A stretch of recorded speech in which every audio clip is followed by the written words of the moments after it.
धन्यते संसारी, धन्यते संसारी दयावंत जे अंतरी, येथे उपकारासाठी आले गरजा वैकुंठी। यंत प्रविश्य मम वाचमिमां प्रसूतां संजीवयत्यखिल शक्तिधरस्वदाम्नाम् अन्यं च हस्तचरणश्रवणत्वगादीन् प्राणां नमो भगवते पुरुषाय तुभ्यं। महायोगपीठे तटे भीमरथ्यां वरं पुण्डरीकाय धातुं मुनीन्द्रे समागत्य तिष्ठं तमानन्दकन्दं परब्रह्मलिंगं भजे पांडुरंग। पांडुरंगाकारू प्रथम नमः, पांडुरंगाकारू प्रथम नमः, पांडुरंगाकारू प्रथम नमः, पांडुरंगाकारू प्रथम नमः, पांडुरंगाकारू प्रथम नमः, पांडुरंगाकारू प्रथम नमः, पांडुरंगाकारू प्रथम नमः, पांडुरंगाकारू प्रथम नमः। तुझ्या संताजिया, तुझ्या संताजिया, त्यांच्या कृपादाने कथेचा विस्तारो बाबाजी सद्गुरू दास तुका। दुसरा जराना संताजिया, दुसरा जराना संताजिया, त्यांच्या कृपादाने कथेचा विस्तारो बाबाजी सद्गुरू दास तुका। पांडुरंगा करू प्रथम नमन दुसरे चरण संताचिया, त्यांच्या कृपादाने कथेचा विस्तारू बाबाजी सद्गुरुदास तुका। यं ब्रह्मा वरुणेंद्र रुद्र मरुतस्तुण्वन्ते दिव्यस्तवैर् वैदै सांगपदोक्रमो उपनिषदैर् गायन्ति यं सामगा ध्यानावस्थित तद्गतेन मनसा पश्यन्तिं योगिनो यस्यान्तं नु विदो सुरासुरगणा देवाय तस्मै नमः। नमो सद्गुरो तुकया ज्ञानदीपा, नमो सद्गुरो सच्चिदानन्दरूपा,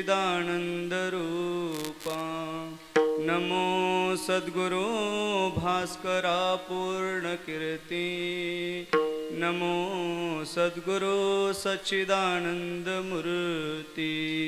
मस्तक ही पायावरी, मस्तक ही पायावरी, मस्तक हे पायावरी, या वार करी संतांच्या, वार करी संतांच्या, वार करी संतांच्या, वार करी संतांच्या, वार करी संतांच्या, वार करी संतांच्या। मस्तक हे पायावरी, वार करी संतांच्या, मस्तक हे पायावरी, वार करी संतांच्या, या वार करी संतांच्या, या वार करी संतांच्या। मस्तक हे पायावरिया, वार करी संतांच्या, मस्तक हे पायावरिया, वार करी संतांच्या, या वार करी संतांच्या, वार करी संतांच्या। मस्तक हे पायावरी या वारकरी संतांच्या, किंवा मस्तक माझा पायावरी या वारकरी संतांच्या। मनोजवं मारुततुल्यवेगं जितेन्द्रियं बुद्धिमतां वरिष्ठं वातात्मजं वानरयूतमुख्यं श्रीरामदूतं शरणं प्रपद्ये। नमो जन्मभूमि जिथे जन्मलोमी, नमो कर्मभूमि जिथे भाडलोमी, नमो अलंकापुरभूमी जिथे ज्ञान पावित झालो आम्ही, नमो भारत राष्ट्रभूमी जिच्या सदैव पडो कामी। विठ्ठला विठ्ठल विठ्ठल विठ्ठल विठ्ठल विठ्ठल विठ्ठल विठ्ठल विठ्ठल विठ्ठल विठ्ठल धन्यते संसारी, धन्यते संसारी दयावंत जे अंतरी, येथे उपकारासाठी आले गरजा वैकुंठी। लटिके वचन नाही देही उदासीन, येथे उपकारासाठी आले गरजा वैकुंठी। मधुरावाणी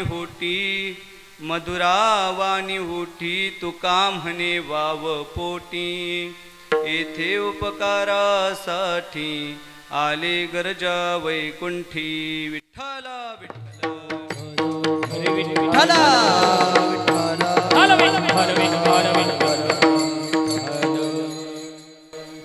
प्रस्तुत प्राप्त स्थळी प्राप्त प्रसंगी कीर्तन निरूपण सेवेकरिता घेतलेला अभंग अखिल कोट ब्रह्मांड नायक करुणा वरुणालय पांडुरंग परमात्म्याचे लाडके लडीवाड भक्त असणारे यशवंत कीर्तिवंत वरदवंत गुणवंत ऐश्वर्य संपन्न हिंदवी स्वराज्य संस्थापक राजाधिराज छत्रपती शिवाजी महाराज यांचे धर्मगुरू असणारे वारकरी संप्रदायाच्या कलशस्थानी शोभणारे वेदाचा तो अर्थ आम्हासीच ठावा ऐराणे वावा भार माथा या उंक्तीला वास्तव्यात उतरवणारे नीट ऐका श्रोते सज्जन हो देवमान्य संत संत मान्य संत लोकमान्य संत विश्ववंदनीय देहूचे संत हृदय सम्राट जगद्गुरु तुकोबाराय महाराज यांच्या श्रेष्ठतम असणाऱ्या पंचम वेद निर्मात्या गाथ्यामधून 4 चरणाचा उत्कृष्ट असा अभंग संतपर प्रकरणातील असून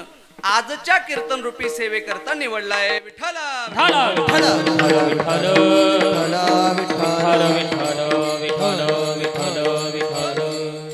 या अभंगामध्ये जगद्गुरु तुकोबाराय धन्य या शब्दाची व्याख्या प्रतिपादन करत असताना धन्य शब्दाची व्याख्या प्रतिपादन करणं इतकंच याच्या प्रथम चरणामध्ये वर्णन नाही तर बाप हो या भवसागरामध्ये दुःखरूपी भवसागरामध्ये ज्याला तुम्ही आपण संसार म्हणतो या संसारामध्ये आल्याच्या नंतर मृत्यू लोकामध्ये आल्याच्या नंतर नेमकं महाराजा कलिकालामध्ये आम्ही खऱ्या संतांना कसं ओळखावं कारण कलियुगामध्ये पोटाची खळगी भरण्यासाठी नाना विविध प्रकारची संत समुदाय आम्हाला पाहायला मिळतील परंतु संत वाङ्मयामध्ये गेल्याच्या नंतर जगद्गुरु तुकोबाराय महाराजांनी या अभंगामधून खऱ्या संतांची मुख्य लक्षणं कोणती असतात आणि त्या संतांना कसं ओळखायचं त्या महात्म्यांना कसं ओळखायचं याचे काही महत्त्वाचे पाठपुरावे अभंगामध्ये सांगितलेले आहेत।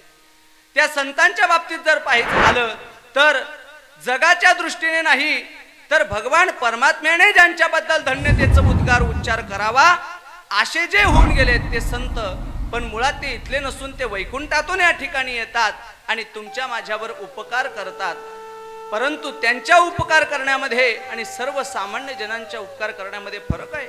आपला काहीतरी फायदा असेल काहीतरी हित असेल तर आपण कुणावर तरी उपकार करतो तुम्ही कुणाच्या तरी लग्नात गेलात आणि तिथे काहीतरी त्या ठिकाणी टाकला म्हणजे तोही आपल्याकडे टाकेल ही अपेक्षा तुमच्या अंतकरणामध्ये उरलेली असते पण साधू सज्जन श्रोते आणि संत मायबाप यांचा जर आपण विचार केला तर कोणत्याही प्रकारे आपल्याकडून त्यांना अपेक्षा नसते कोणत्याही अपेक्षे विरहित जे तुमच्या माझ्यावर उपकार करण्याचं कार्य करतात ते संत मुळात इथले नसून वैकुंठातून या ठिकाणी येतात मग का हो महाराज जर ते संत मुळात या ठिकाणचे नाहीत तर आम्ही त्यांना ओळखायचं कसं संत हे दिसायला तुमच्या माझ्या सारखेच संत नव्हती जगा माणसासारखे जरी ते माणसासारखे असलेत पण ते आपल्याप्रमाणे नाहीत त्यांच्या आचरणामध्ये, त्यांच्या बोलण्यामध्ये, त्यांच्या वागण्यामध्ये आपल्यापेक्षा कितीतरी पटीने आपल्याला फरक त्या ठिकाणी पाहायला अनुभवायला मिळतो. आणि तुकोबाराय या अभंगामधून त्याचं स्पष्टीकरण देतात. लटिके वचन नाही, ते कधीही लटिक बोलत नाही. आणि देहावर ते कसे आहेत तर ते देहावर उदास आहेत. आणि त्यांच्या बाबतीत जर बोलायचं झालं तर शेवटच्या चरणात जगद्गुरु तुकोबाराय सांगतात, त्यांची वाणी कशी हो महाराज, त्यांची वाणी अत्यंत मधुर आहे, मंगल आहे, गोड आहे.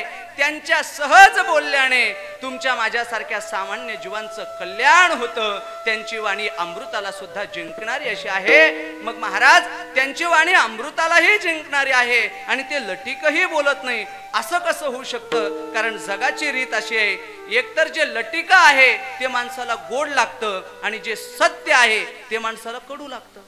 परंतु संतांच्या बाबतीत मात्र हा पराक्रम उलटाच.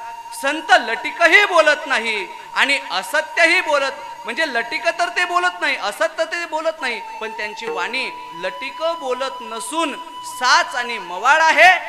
म्हणजेच अगदी अमृताला सुद्धा पैजेमध्ये जिंकणारी अशी त्यांची वाणी आहे. त्या संतांना आपण कितीही अपकार केले तरी त्यांच्या पोटामध्ये आपले अपकार सामावून घेण्यासाठी खूप मोठी जागा आहे. मधुरा वाणी हुटी, तुका म्हणे वाव पोटी, येथे उपकारासाठी आले गरजा वैकुंठी. विठाला विठाला विठ्ठल विठ्ठल विठ्ठल विठ्ठल. अभंगाचा सरळ सरळ भावार्थ वेडे वाकड्या पद्धतीने मी तुमच्या समोर मांडण्याचा, सांगण्याचा प्रयत्न केलाय. एवढीच रीत जेणेकरून कीर्तनाला उपस्थित असणारे सर्व श्रोते मायबापांना अभंगाचा सरळ सरळ भावार्थ आता मी तुमच्या समोर मांडला. म्हणजे तुम्हाला सगळ्यांना आता अभंग समजला ना? तुम्हाला सगळ्यांना आता अभंग समजला. मग इथून पुढे कीर्तन करायची काही गरज? हा, अभंग समजला ना तुम्हाला? नाही. जरी तुम्हाला अभंगाचा सरळ सरळ भावार्थ लक्षात आला असेल, परंतु विस्तृत चिंतनाकडे वळणे अगोदर वक्ता प्रधान पुरुष या न्यायाने आपल्या या धुळे जिल्ह्यातील पवित्र आणि पावन असणाऱ्या छोट्याशा वरखेडी गावामध्ये अखिल ब्रह्मांड नायक करुणावरुणालय पांडुरंग परमात्म्याच्या असीम अशा कृपा आशीर्वादाने, साधू संतांच्या असीम अशा कृपा आशीर्वादाने एक तप कलिकालातलं पूर्ण करून द्वितीय तपाकडे ज्या अखंड हरिनाम कीर्तन महोत्सवाची वाटचाल झालेली आहे, म्हणजेच आपल्या या अखंड भव्य दिव्य हरिनाम कीर्तन सप्ताहातील हे 20वे वर्ष आणि या संपूर्ण ग्रामस्थ भजनी मंडळ व तसेच हरिभक्त परायण गुरुवर्य वैकुंठवासी हिम्मत महाराज कुरेकर या पुण्यात्मांच्या आशीर्वादाने व गुरुदत्त भजनी मंडळ व विठ्ठल रुक्मिणी ट्रस्ट यांच्या मार्गदर्शनाने व समस्त ग्रामस्थ मंडळ वरखेडी यांच्या अथक अशा परिश्रमामधून अविरतपणे या भगवंताचा नाम यज्ञ सोहळा मोठ्या आनंदाने प्रतिवर्षी या ठिकाणी संपन्न होतो. आणि या वर्षातील तृतीय दिवसाची सेवा माझ्यासारख्या पामराच्या वाटेला आली व तुमच्या सखल मायबापांच्या दर्शनाचा हा सुवर्ण योग. विठ्ठला विठ्ठल विठ्ठल विठ्ठल विठ्ठल विठ्ठल.